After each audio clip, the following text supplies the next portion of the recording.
Hello everyone, good morning. কেমন আছো সবাই তোমরা? আশা করি সকলে খুব ভালো আছো, সুস্থ আছো। আমরাও না বেশ ভালো আছি। আমি মহুয়া, আমার আরও একটা নতুন ব্লগে তোমাদের সকলকে ওয়েলকাম। বন্ধুরা, দেখতেই পেলে উঠে আগে ফ্রেশ হয়ে নিয়েছি, আর নিয়ে এখন কিন্তু চলে এসেছি। দেখো, এই যে আমাদের সিটিং রুমটার সমস্ত এই কার্টেনগুলোকে একটুখানি খুলে নিলাম, কেননা আজকে হলো সানডে। আর সানডে মানেই কিন্তু হলিডে, কিন্তু ওই যে মেয়েদের আর হলিডে বলে কি আছে বলো, বিশেষ করে আমাদের গৃহিণীদের। মানে আমাদের কিন্তু ওইসব হলিডে টলিডে কিছুই হয় না, কেননা এই হলিডেটা শুধুমাত্র হচ্ছে পুরুষ মানুষদের জন্য। যাই হোক, ভাবতে গেলে কিন্তু একদিক থেকে আবার ওনাদেরও কিন্তু হলিডে বলে কিছুই নেই। সকালটা ওই যে বাজার দোকান এইসবের পিছনেই কিন্তু সময়টা চলে যায়। আর যাক, কি আর করা যাবে বলো, আমাদের যেহেতু হলিডে নেই, তো চলো সংসারটা মানে আমাদেরই সামলাতে হবে যেহেতু, তো সেটাই করি আর কি। আর এই রবিবার হলেই আর কি বিশেষ করে দেখবে যে যাবতীয় কাজ যেন ওই দিনেই পড়ে যায়। মনে হয় যেন যে আজকে একটু ছুটি পেয়েছি, এদিকটা সামলাই ওদিকটা সামলাই, মানে এই রকমই মনে হয়। আমার তো বিশেষ করে এরকমই মনে হয়। আর সানডেটা যেহেতু আমি তো বিশেষভাবে ঘরেতে থাকতেই পারি না, কেননা রুদ্রর জন্য আমাকে তো একটু বাইরেই যেতে হয়, তো সেইভাবে আমার আর ঘরে থাকা হয় না। কিন্তু এই যে আজ সানডেটা একটুখানি ছুটি পেয়েছি, রুদ্রর তো কম্পিটিশান নেই, তো সেই কারণে ভাবলাম যে আজকে একটুখানি পরিষ্কার পরিচ্ছন্ন বেশিভাবে করতে হবে। তো সেই কারণেই কিন্তু এই যে কার্টেনগুলোকে সব খুলে নিয়েছি, আর এখন চলে এসেছি যে বিছানাটাকে পরিষ্কার করতে। আর তোমাদের দাদাভাইকে একটু খাবার দিয়ে দিয়েছি, ও পাশের ঘরেতে শুয়ে পড়েছে কেন না বলি, কালকে রাত্রিবেলা ওই যে কালী পুজো ছিল, তো কালী পুজো থাকার জন্য কিন্তু ও অনেকটা বেশ দেরি করেই ঘরেতে ফিরেছে। আর সেই কারণে ওর তো ঘুম হয়নি। তো ওকে বললাম যে তুমি একটু খাবার দাবার খেয়ে নাও, খেয়ে নিয়ে কিন্তু তুমি শুয়ে পড়ো, না হলে শরীরটা ম্যাচ ম্যাচ করবে।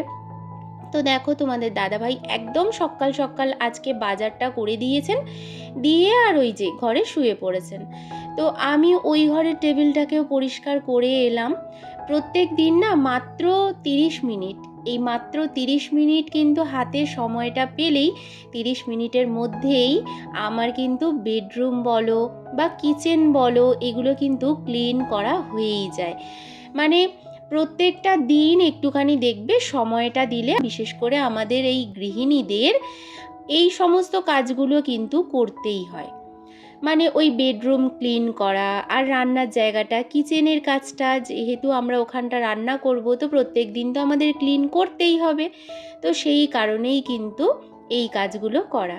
তো সেই সূত্রে আমারও এইভাবে 30টা মিনিট কিন্তু হাতে সময়টা পেলেই যথেষ্ট। তো দেখো, তোমাদের সঙ্গে কথা বলতে বলতে কিন্তু আমার প্রায় এদিকে ঝাড়ুটা দেওয়া কমপ্লিট হয়ে গেছে। এবার একটুখানি খাওয়া দাওয়া করে নেবো। আর রুদ্রকে বললাম যে চল তাহলে তুই আর আমি দুজনে একটুখানি খাওয়া দাওয়া করে নিই। তো এই বলে খাওয়া দাওয়াটা করে নিলাম। আর এই যে এখন কিন্তু বাসনপত্রগুলোকে একটুখানি মাজা ধোয়া করেই রাখছি। তোমাদের তো আগেই বলেছি যে ঘরদোর সব কিছু ক্লিন করতে করতে রান্নার কাজটাকেও সারতে হচ্ছে এই গরমের মধ্যে। তো কিছু করার নেই, আবার যেহেতু আজকে আবার সানডে, তো অতিরিক্ত পরিমাণেই কাজটা পড়ে গেছে। কি করব, মানে কোন দিকটা করব আর কোন দিকটা করব না, সেটাই ভেবে ভেবে আর কি কাজগুলো করছি। আর এই দেখো, মানিক প্ল্যান্টের গাছগুলো বেশ ভালোই গ্রো করছে। এখানটাতে বসিয়ে রেখেছিলাম, এগুলোকে দেখবে যে নাড়াচাড়া না করলে কিন্তু বেশ ভালোই গ্রো করে। আমি একটুখানি দেখে নিলাম যে ওটার মধ্যে জল আছে কি না। তো দেখতে গিয়ে দেখি যে একদিকের ওই পটটাতে একটা মাত্র ডাল ওটা একটু শুকনো হয়ে গিয়েছিল, তো ওটাকে ফেলে দিলাম। ওটা যদি রাখি আবার, তো ওটার সঙ্গে সঙ্গে অন্যান্য ডালগুলো হয়তো পচে যেতে পারে, তো ওটা একটু নষ্ট হয়ে গিয়েছিল, ওটাকে ফেলে দিলাম। আর এই দেখো, আজকে এই চিকেনটা পুরোটা করব না, একটুখানি রেখে দেব। তাও মোটামুটিভাবে আজকে যে চিকেনটা রান্না হবে, মানে সানডে হলেই হয় আর কি, দুটো বেলার একবারে হয়ে যায়। বিকেলের দিকটা কিন্তু রান্নার আর কোনো ঝামেলাই থাকে না। সানডে মানেই কিন্তু চিকেন বা মাটন, এটা কিন্তু প্রত্যেকটা বাড়িতেই হয়।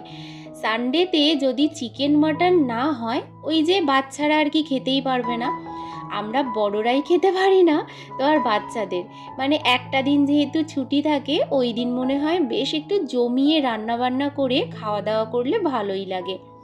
আর প্রত্যেকটা বাড়িতেই, আমার বাড়িতে তো বটেই, রুদ্র একদমই চিকেন মাটন ছাড়া সানডেটা অন্তত পক্ষে ভাত খেতেই বসবে না।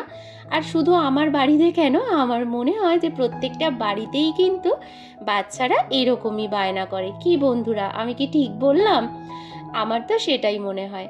যাক, এখন দেখো চিকেনটাকে একটুখানি ম্যারিনেট করে রেখে দেবো। এই যে শুধুমাত্র যে চিকেনটাই ম্যারিনেট করে রাখবো সেটা তো আর নয়, আনাজপত্রগুলো না কুটলে আর রান্নাটা কি করে করব বলো। তো যাক, এখন তো আনাজপত্রগুলো কোটার সময় হয়ে গেছে, তো ওটাকেই আর কি কুটে নিলাম। আর এই যে দেখো, আনাজপত্রগুলো কুটে নিয়েই রান্নাটা বসিয়ে দিয়েছি। রান্নাটা করতে করতে তোমাদের বলি বন্ধুরা, যে এখনো পর্যন্ত যারা আমার ভিডিওটা দেখেছো, এ পর্যন্ত আমার সঙ্গে আছো, তো যদি কিছু ভালো লেগে থাকে ভিডিওর, তো একটা লাইক কমেন্ট করে যেও। আর যারা নতুন বন্ধু আমার চ্যানেলে এসে যদি থাকো, তো প্লিজ আমার চ্যানেলটাকে সাবস্ক্রাইব করে আমার পাশে থাকতে পারো। এই সাবস্ক্রাইব করার ব্যাপারটা কিন্তু রোজই আমি প্রায় বলি, কিন্তু জানি না কেন আমার মনে হয় যে আমার ওপরে আমার প্রত্যেকটা বন্ধুই রুষ্ট হয়ে আছো। কি বন্ধু, আমি কি কিছু ভুল বললাম? তো তোমরা আমাকে যদি আমার না ভুলগুলো ধরিয়ে দাও, বা আমার কি ভুল হচ্ছে সেগুলো যদি না বলো, আমি কিভাবে জানতে পারবো বলো? আমি জানি না কেন যে আমার ভিডিও তোমরা দেখছো, কিন্তু আমার চ্যানেলটাকে সাবস্ক্রাইব না করে, আমার পাশে না থেকে তোমরা কিন্তু চলেই যাচ্ছ। আমি জানি না কেন এটা আমার সঙ্গে হচ্ছে। আর এক্ষেত্রে একটা কথাই মনে হয় যে তোমরা যদি না আমার পাশে থাকো, তো আমার পাশে আর কে থাকবে বলো? আমাদের প্রত্যেক ইউটিউবারেরই কিন্তু একটা স্বপ্ন থাকে যে এই জায়গাটাতে এসে নিজের একটুখানি অন্তত একটা জায়গা করে নেওয়া। এক্ষেত্রে প্রত্যেকে প্রত্যেককে যদি না হেল্প করে থাকি, তো কে আর করবে বলো? জানি না, এটা হয়তো ভিডিওর মধ্যে বলাটা ঠিক না, কিন্তু তবুও আজকে মনে হলো বলে বলেই ফেললাম। বন্ধুরা দেখো, তোমাদের সঙ্গে কথাবার্তা বলতে বলতে আমার কিন্তু রান্না বান্না কমপ্লিট। আর কিচেনের জায়গাটাকেও কিন্তু আমি একদম পরিষ্কার পরিচ্ছন্ন করে নিয়েছি।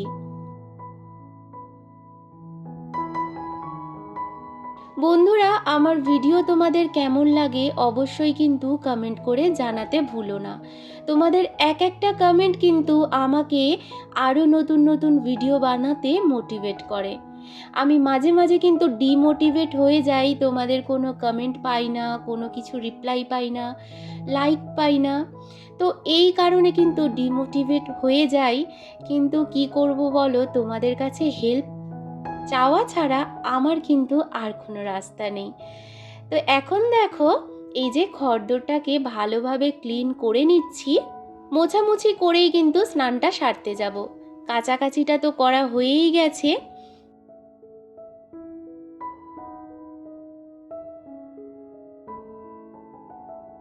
এই দেখো, এখন আমি চলে এসেছি ছাদে। আর ছাদে এসে দেখি এত রৌদ্র, এই যে মাথাতে ওই জন্য চাপা দিয়েই একদম ছাদে এসেছি। মানে রৌদ্রতে বেরোলেই তো মুখ একদম জ্বলে যাচ্ছে, যেন মনে হয় গা হাতে একদম তাপটা লাগলেই না পুরো জ্বালা জ্বালা করে, তোমাদের আগেও বলেছি।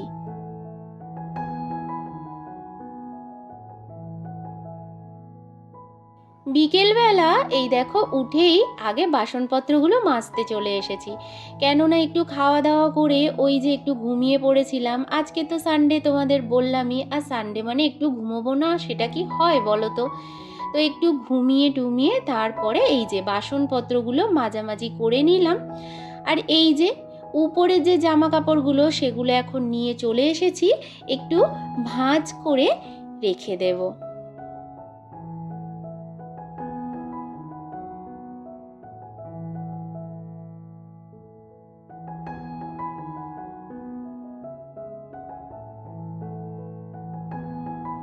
সব কিছু কাজ আমার প্রায় কমপ্লিট হয়ে গেছে। আর তোমাদের তো বলেইছি আগে যে বিকেলের দিকটাতে কিন্তু মানে রাত্রির রান্নার বান্নার আমার কোনো আর ঝামেলা নেই।